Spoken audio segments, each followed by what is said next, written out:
Abrir a palavra do nosso Deus em Hebreus, capítulo 8, dando sequência aos nossos estudos na carta aos Hebreus, esta belíssima carta e que tem como centralidade a pessoa de Cristo, não é?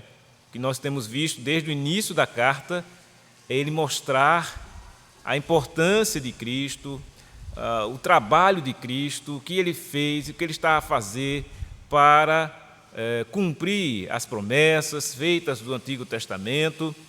E a fala, naturalmente, é dos hebreus, né, dirigida aos hebreus, em razão de que os hebreus, de fato, foram um povo que recebeu do Senhor a sua palavra. O povo que recebeu as Escrituras, né, podemos assim dizer, os mandamentos e as leis, tudo que eles deveriam utilizar-se para conduzir-se religiosamente falando e também espiritualmente falando. Só que aqui acontece, o ser humano, como nós bem sabemos, tem a tendência natural, em razão da queda, de desconfigurar, digamos assim, não é, aquilo que o Senhor Deus tem ensinado. Essa é o grande dilema, né, que a gente tem enfrentado, né, com as pessoas, os seres humanos que conhecem a verdade, sabem a verdade, mas muitas vezes jogam essa verdade para debaixo do tapete e esquecem que o Deus Todo-Poderoso, aquele Deus onisciente e onipotente que nós estudamos na quinta-feira no Salmo 139, é o mesmo Deus de sempre, é o Deus eterno, é o mesmo Deus do Antigo Testamento e o Deus do Novo Testamento. É o Deus de hoje, de ontem, de hoje e que será eternamente. E, por vezes, o ser humano, falta-lhe essa compreensão e, portanto, eles começam, né, a denegrir as coisas de Deus, a se afastar das coisas de Deus, a distorcer as coisas de Deus. Por isso, a Escritura necessária foi e é para nos colocar de novo no rumo certo, no norte, naquilo que é correto, naquilo que Deus requer para cada um de nós. Então veja como o autor aos Hebreus se dirige, né, falando hoje sobre Jesus, continuando, né, falando sobre Jesus, aquele que é o sumo sacerdote, segundo a ordem de Melquisedeque, mas vamos hoje ver que Jesus é o mediador entre Deus e os homens, baseado aqui no texto de Hebreus 8. Vejam. Ele diz assim: ora, o essencial das coisas que temos dito é que possuímos tal sumo sacerdote que se assentou à destra do trono da majestade nos céus. Então vejam que ele já está mostrando que Jesus, esse sumo sacerdote, não é igual aos sacerdotes da linha levítica. Ele é um sacerdote que já está sentado à destra do trono da majestade nos céus. Ele é como ministro do santuário e do verdadeiro tabernáculo que o Senhor erigiu, não o homem, pois todo sumo sacerdote é constituído para oferecer tanto dons como sacrifícios. Por isso, era necessário que também esse sumo sacerdote tivesse o que oferecer. Ora, se ele estivesse na terra, nem mesmo sacerdote seria, visto existirem aqueles que oferecem os dons segundo a lei, os quais ministram em figura e sombra das coisas celestes, assim como foi Moisés divinamente instruído quando estava para construir o tabernáculo, pois diz ele: vê que faças todas as coisas de acordo com o modelo que te foi mostrado no monte. Então vejam, até aí o versículo 5, o que nós temos é um resumo do que ele vem dizendo no capítulo 7, mostrando que a obra de Cristo, não é, feita por Jesus, ela foi tirada e realizada em razão da sequência ou consequência daquele que foi feito no passado, né? Moisés se submeteu, ele foi instruído por Deus para fazer o tabernáculo. ele cumpriu de acordo com aquilo que estava na lei, seguia a lei. Os sumos sacerdotes do Antigo Testamento buscavam fazer daquela maneira, só que o que acontecia? Eles eram imperfeitos. E como imperfeitos, estavam sujeitos a quedas. E aconteceu, por diversas maneiras, que está registrado aqui nas Escrituras, que eles, de fato, os sumos sacerdotes levíticos, cometeram falhas, cometeram erros. E a consequência daqueles erros, eles sofreram neles próprios, né, na sua família, enfim, no seu ministério sacerdotal. Mas quando Cristo é apontado, e tudo que eles faziam no Antigo Testamento apontava para algo superior, para algo perfeito, que aquilo que eles faziam não conseguia preencher, não chegava nunca à perfeição, nunca chegou e nunca chegaria. Se continuasse aquele sacerdócio lá, segundo a linha levítica, né, de Arão, Moisés, eles não chegariam à perfeição, nunca chegariam. Mas tudo o que eles estavam fazendo apontavam para algo que viria e que aí sim seria completo e pleno. Então, aí onde entra justamente a pessoa de Cristo. Veja que a partir agora do versículo 6, né, ele vai dizer exatamente isso. Olha, Cristo, ele é mediador de uma melhor aliança. Vejam, ele vai dizer assim, ó, até o final, né, do 6 até o 13, ele vai trabalhar exatamente essa temática de que Cristo é esse mediador que está acima de uma melhor aliança. Por quê? A primeira aliança, feita com os sumos sacerdotes da antiga aliança, eles não conseguiam, né, chegar numa condição plena, perfeita. Quando chega a Cristo, olha o que o texto diz. Agora, com efeito, obteve Jesus ministério tanto mais excelente, quanto é ele também mediador de superior aliança, instituída com base em superiores promessas. Irmãos, esse texto é maravilhoso. E nós precisamos tratar aqui alguns temas que são importantes para a nossa compreensão. Por exemplo, ele fala de melhor aliança. O que é uma aliança? Uma aliança não é meramente esse anel que geralmente usamos, né, quando casamos. É uma aliança, também chamada de aliança. Mas o que é que essa aliança significa? Significa que houve um pacto, significa que houve um contrato, significa que houve um entendimento entre duas partes que firmaram uma aliança. No caso aqui, a aliança firmada no Antigo Testamento de Deus com o seu povo ficou uma aliança que ficava na dependência da obediência. Deus colocou assim, olha, se vocês obedecerem, vocês receberão a bênção. Se vocês viverem na obediência à minha palavra, as leis, as regras, se vocês fizerem os sacrifícios de acordo com uma lei, vocês serão abençoados. Mas, se porventura vocês não fizerem de acordo com a lei, vocês serão amaldiçoados. Então, a lei do Antigo Testamento dizia isso. Estava atrelada à bênção ou à maldição. A obediência, bênção, desobediência, maldição. Então, essa era a aliança do Antigo Testamento. E essa aliança de Deus fez, estabeleceu para os homens e exigia de uma das partes, né, essa obediência.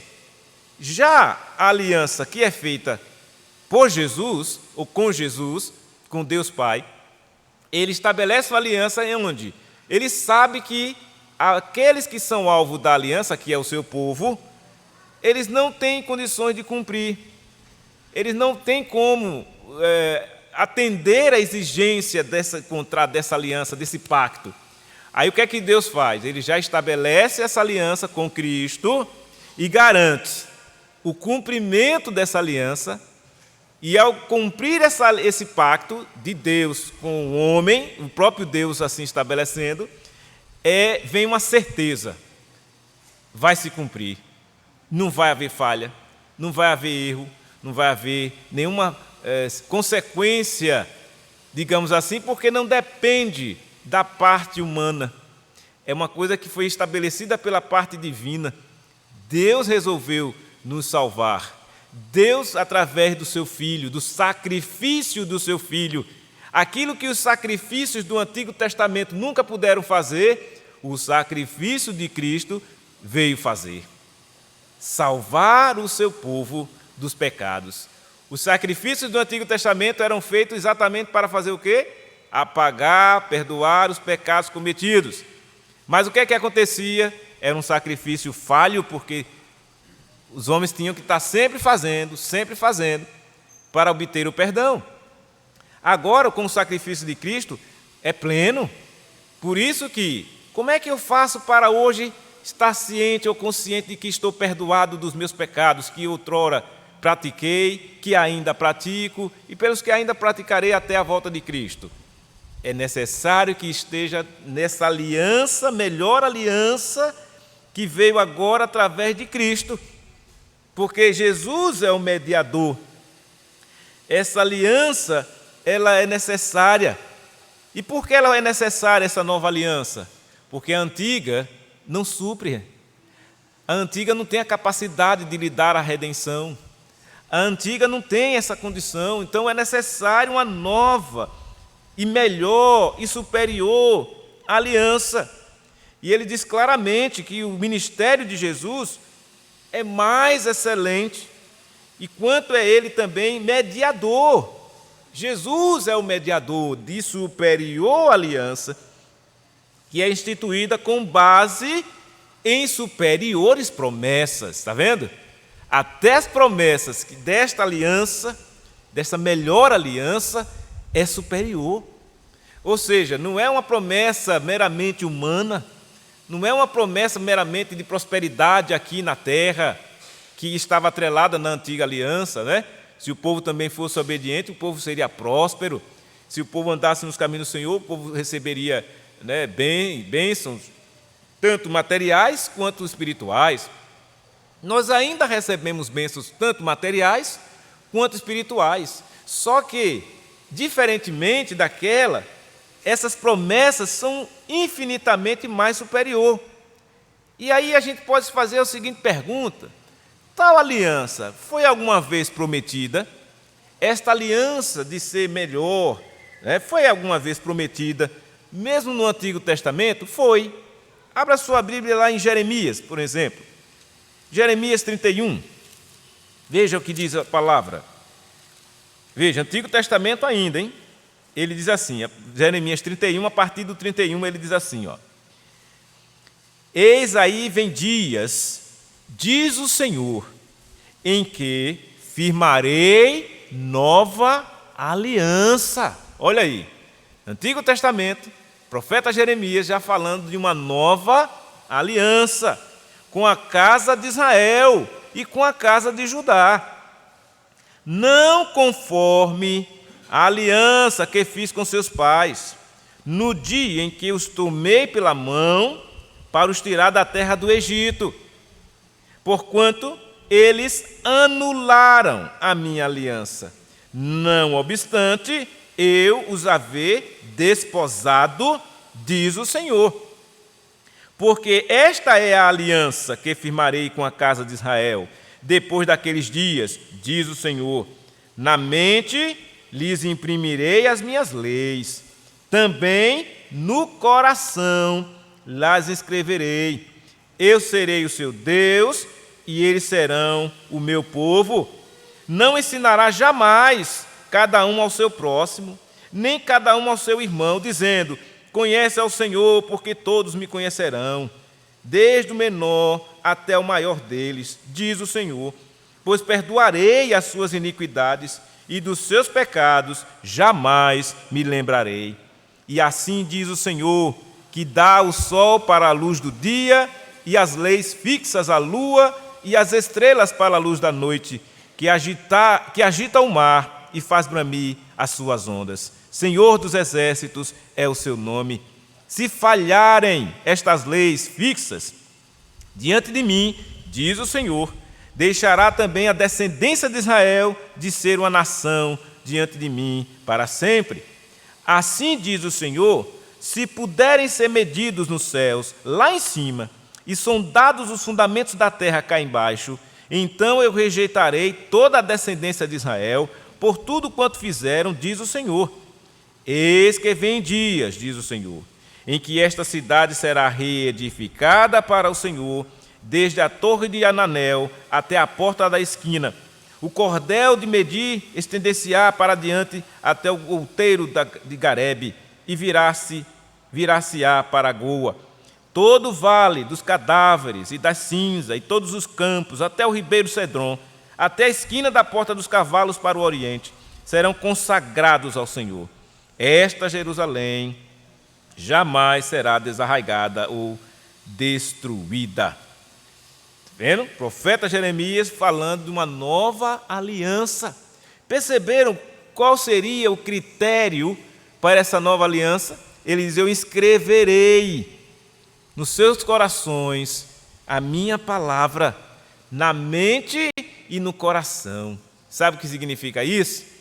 Você, a pessoa que estará alcançada por essa nova aliança, desfrutará de uma maior intimidade com Deus, em razão de estar fundamentado na palavra do Senhor que está impressa no coração e na mente. Porque os judeus do passado ficaram muito com a lei aqui na mente e não desceu ao coração. Logo, o que é que aconteceu? Viraram religiosos. Simplesmente sabe a verdade, sabe o que tem que fazer, mas não faz. Foi essa o grande desafio que o Senhor mandou Isaías pregar, né? Deus dizia assim: vocês, meu povo, se reúnem, eu não suporto mais esse ajuntamento solene de vocês. Vocês se reúnem, cantam, abrem suas bocas, louvam, mas o seu coração está distante de mim. E aí o Senhor fez essa crítica, né, essa exortação ao povo, porque exatamente era aquela ideia de que virou apenas um religioso de aparência. Não vivia, não experimentava, não se conduzia nas suas almas como se tivesse uma intimidade com Deus. Por quê? Porque eles se afastaram das Escrituras e simplesmente viveram a sua vida religiosa aparentemente. E aí o Senhor diz: os seus corações estão distantes de mim. Ainda que com a boca diga que é, como muitos fazem hoje. Ah, eu sou crente, eu conheço, eu sei, Jesus é bom, Deus é Senhor, Jesus é Senhor, é só... Mas da boca para fora. Não é só dizer, expressar, ainda que seja bom fazer isso, mas é preciso viver essa realidade. E isso, meus irmãos, graças à chegada de Cristo, à vinda de Cristo como mediador, é que é possível a gente desfrutar dessa realidade hoje, de estarmos aqui e usufruindo de superiores promessas que são mencionadas aqui no texto.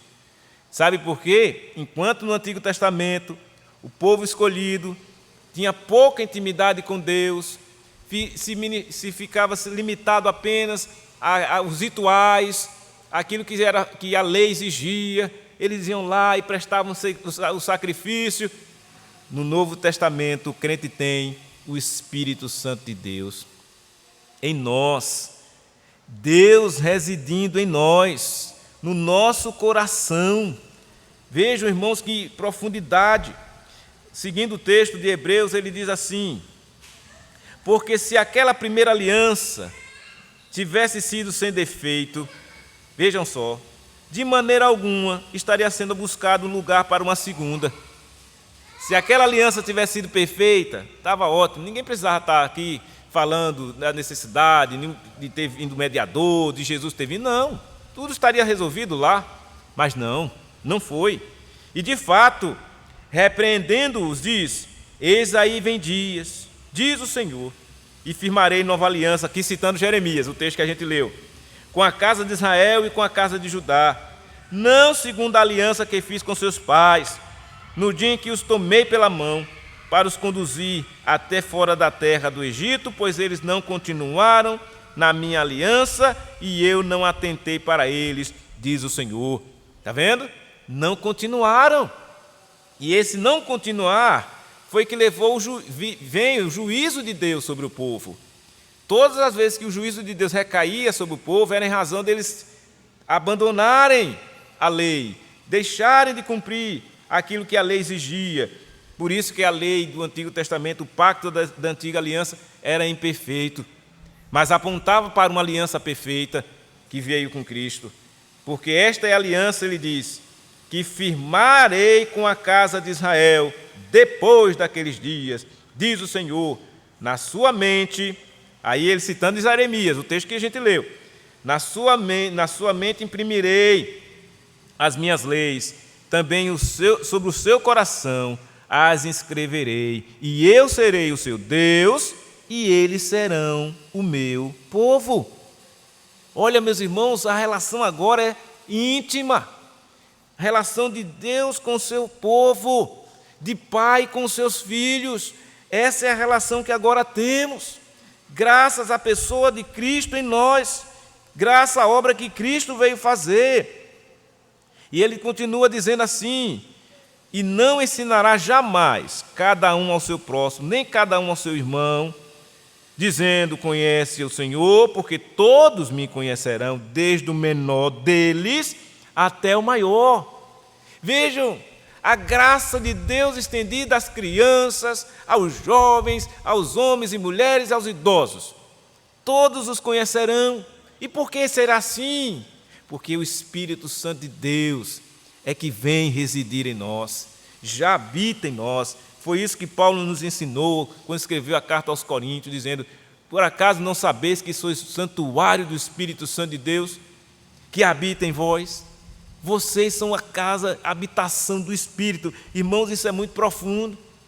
Você saber que o Espírito Santo de Deus habita em você. E é Ele quem faz com que você agora esteja na sua presença. É Ele que faz com que você agora entenda a palavra que está sendo pregada. É Ele que faz com que você agora entenda que errou, pecou, precisa confessar para receber o perdão. É o Espírito Santo de Deus. Quem não tem o Espírito, nada disso vai entender. Pois Paulo, escrevendo aos Romanos, no capítulo 8, ele diz exatamente essa realidade de que a presença do Espírito Santo faz uma obra extraordinária na vida de quem o possui. O capítulo 8, que eu gosto demais desse capítulo de Romanos, ele começa dizendo assim: agora, pois, já nenhuma condenação há para os que estão em Cristo Jesus. Mas seguindo o texto lá na frente, no versículo 15 a 17, olha o que ele diz: porque não recebestes o espírito de escravidão, para viverdes outra vez atemorizados, mas recebeste o espírito de adoção, baseados no qual clamamos, Abba, Pai. O próprio Espírito testifica com o nosso espírito que nós somos filhos de Deus. Ora, se somos filhos, somos também herdeiros, herdeiros de Deus e co-herdeiros com Cristo. Se com Ele sofremos, também com Ele seremos glorificados. Então vejam, irmãos, a presença do Espírito Santo em nós é que nos faz agora entender que as promessas que foram feitas são superiores. Agora nós usufruímos dessa verdade bendita e gloriosa do Senhor Jesus.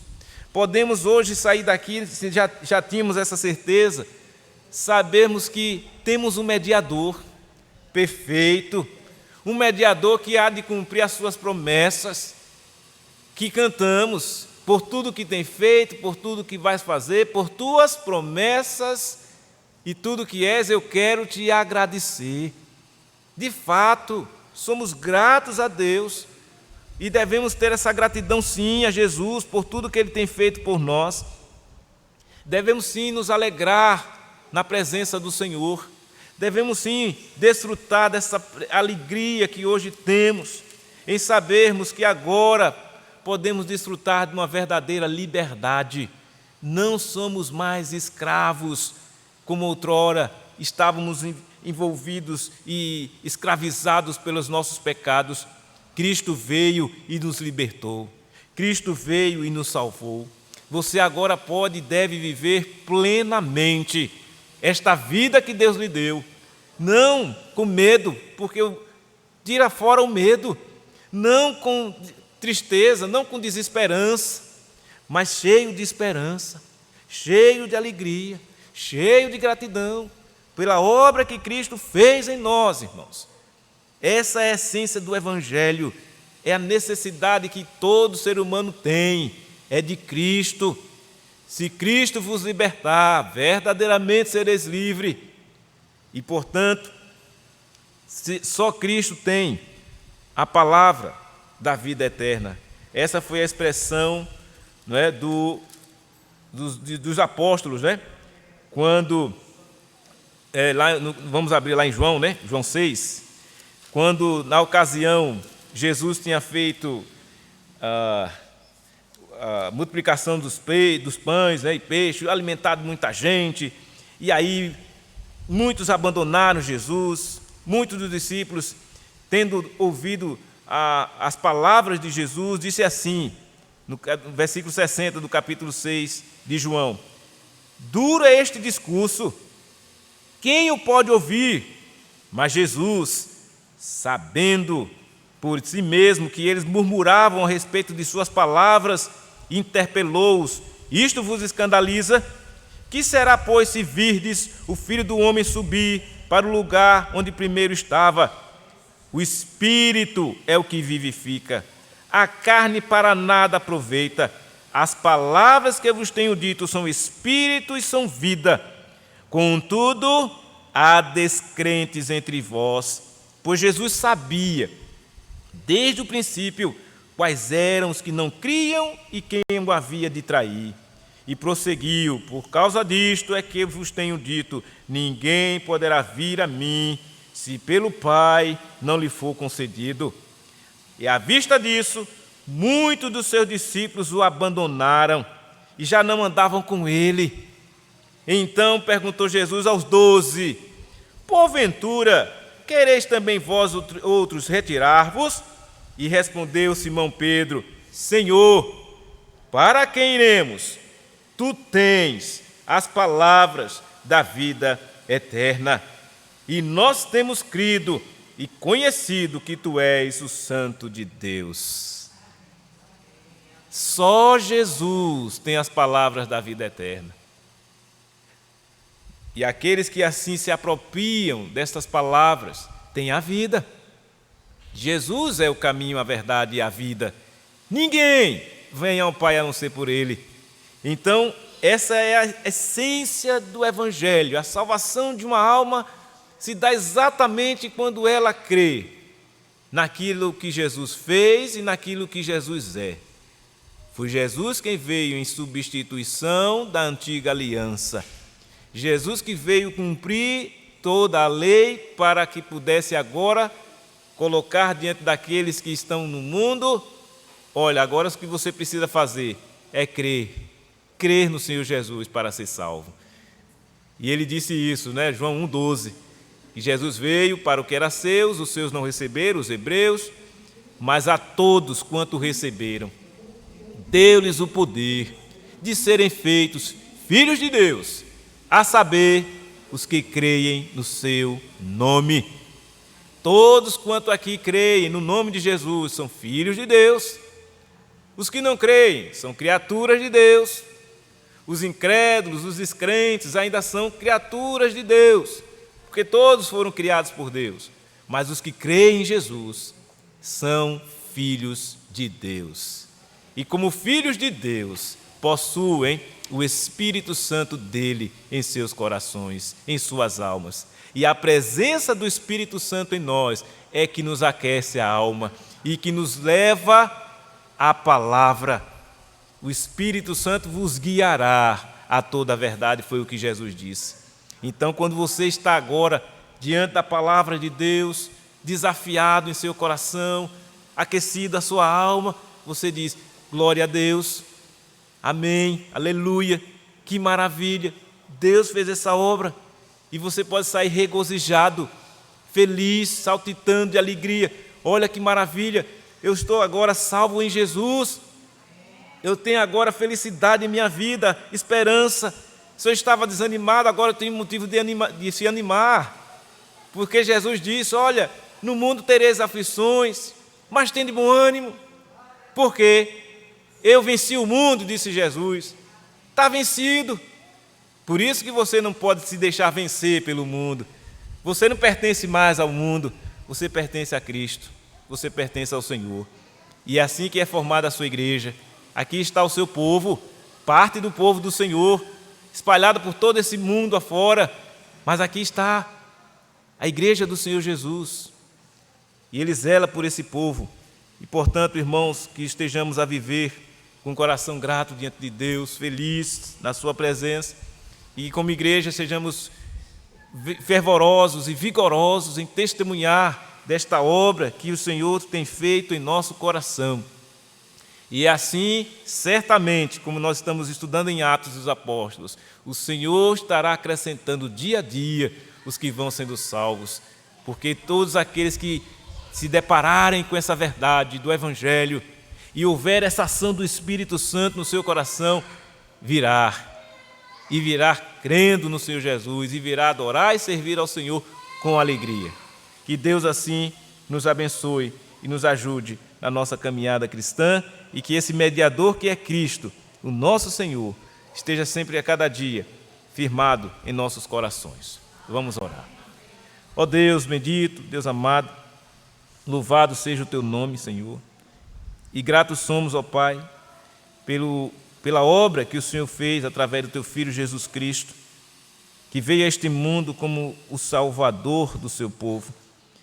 E o seu povo que aqui está reunido nesta manhã, o louva e agradece, e agora, Senhor, se responsabiliza ainda mais em saber que agora tem a responsabilidade de conduzir-se neste mundo como filhos de Deus, como luz para esse mundo, como sal para essa terra.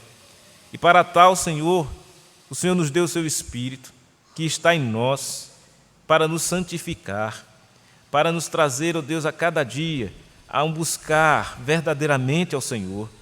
Que, portanto, ó Deus, tenhamos essa vida de busca, de devoção, diante de tudo que se apresenta diante de nós neste mundo, mas que nada venha nos tirar desse amor maravilhoso que está em Cristo Jesus. Conforme diz a tua palavra, quem nos separará do amor de Cristo? Será tribulação, angústia, fome, perigo, nudez? Não, nada poderá nos separar do amor de Deus que está em Cristo Jesus, o nosso Senhor. Nós assim cremos, ó Deus, e assim somos agradecidos no nome de Jesus. Amém e amém.